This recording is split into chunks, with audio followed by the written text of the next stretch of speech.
السلام عليكم ورحمة الله وبركاته. ازيكم حبايبي؟ عاملين ايه؟ اللي ما يعرفنيش انا ام نور حلو حادق. يلا بينا نصلي على الرسول الكريم عليه افضل الصلاة والسلام. هنعمل فيديو جديد النهاردة مع بعض، فراخ بطريقة جديدة بصوص كده حلو قوي قوي هيعجبك. ويلا بينا نشوف هنعمل ايه.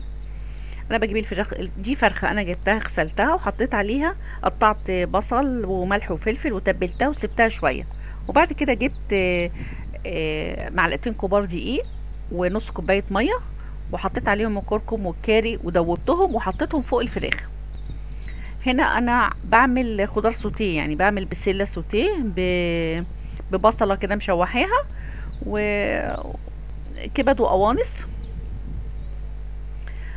نفس البهارات اللي انا بعمل بيها الرز هنا هي نفس البهارات اللي انا حطيتها على معلقتين الدقيق وحطيتها على الفراخ في الفرن عشان تديني الصوص النهائي اللي هتشوفيه في اخر الفيديو.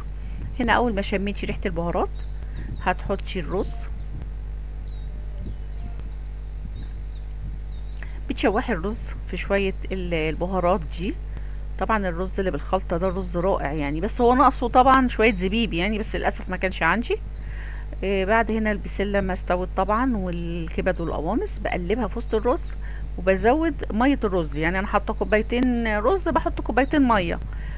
دايما طالما الخضار مستوي يبقى ما تزوديش ابدا في المية عشان الرز بتاعك يطلع مفلفل وجميل. بس هسيب هنا الرز يغلي ويتشرب.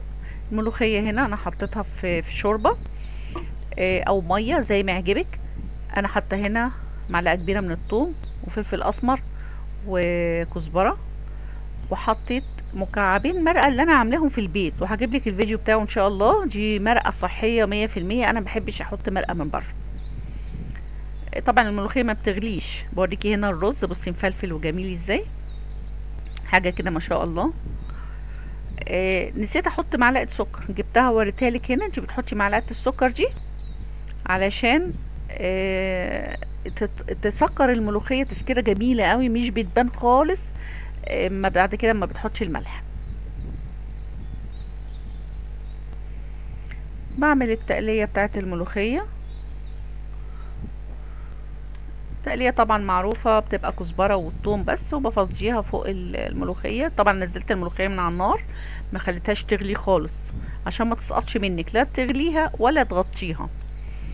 هنا الفراخ بعد ما طلعت انا طلعتها هنا في الطبق. هوريكي بقى حركة زي حركة المحلات كده شوية بقى، يعني نعمل حركة كده. شوية ملوخية بصراحة حلوين قوي قوي، ورز بسيط وسهل. بصي هنا بقى الفراخ ده الصوص التقيل اللي تقل كده نتيجة البهارات اللي انا حطيتها ومعلقتين الدقيق.